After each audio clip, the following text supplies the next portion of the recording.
Hi! Welcome back to my channel. இன்னைக்கு கன்னியாகுமரிக்கு ஒரு அவுட்டிங் விளாக் போறோம்.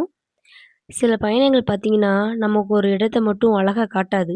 அது மனசுக்கு ரொம்ப அமைதியையும் குடுக்கும். அப்படி ஒரு பயணம் தான் இன்னைக்கு நம்ம போறோம். வாங்க போகலாம். இந்த இடம் பார்த்தீங்கன்னா, ரொம்ப அமைதியாவும், அழகாவும் இருக்கும். சுத்தி நல்லா தண்ணி நெறைய இருக்கும். 2 சைடுமே தண்ணி, நடுவுல ரோடு, நெறைய அழகா இருக்கும் பார்க்குறதுக்கே. நீங்க ஒரு நாள் வந்தீங்கன்னா ட்ரை பண்ணி பாருங்க.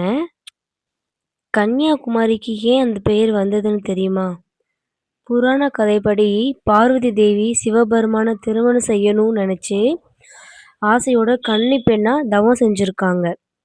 அவங்களோட கடுமையான தவ பக்தியால சிவபெருமான் கல்யாணம் செஞ்சுக்கணும் முடிவு பண்ணிட்டாங்க. ஆனா, அசுரன் பானாசுரன அழிக்கணும் கன்னி பெண்ணால் மட்டுமே முடியும்.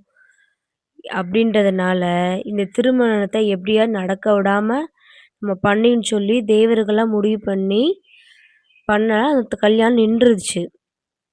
கல்யாணத்துக்காக தயாரிக்கப்பட்ட உணவு எல்லாமே கல்லாவும் மாறி போயிடுச்சு. இப்ப கடற்கரையில நம்ம பார்க்குற அந்த பாறை, சின்ன சின்ன கல்லு எல்லாமே அதுதான் எக்ஸாம்பிள் அப்படின்னு சொல்லி நம்புறாங்க. அப்புறம் பானாசுரன் வதை செஞ்சுட்டு உலகையே காத்தனால, இந்த ஊருக்கு கன்னி தெய்வமா நின்று காக்குறாங்க. அதனால இந்த ஊருக்கு கன்னியாகுமரின்னு சொல்லி பேர் வந்ததுன்னு சொல்றாங்க. என்னுடைய வீடியோ உங்களுக்கு பிடிச்சிருந்தா மறக்காம நம்ம சேனல் லைக் பண்ணிக்கோங்க, ஷேர் பண்ணிக்கோங்க, கமெண்ட் பண்ணிக்கோங்க.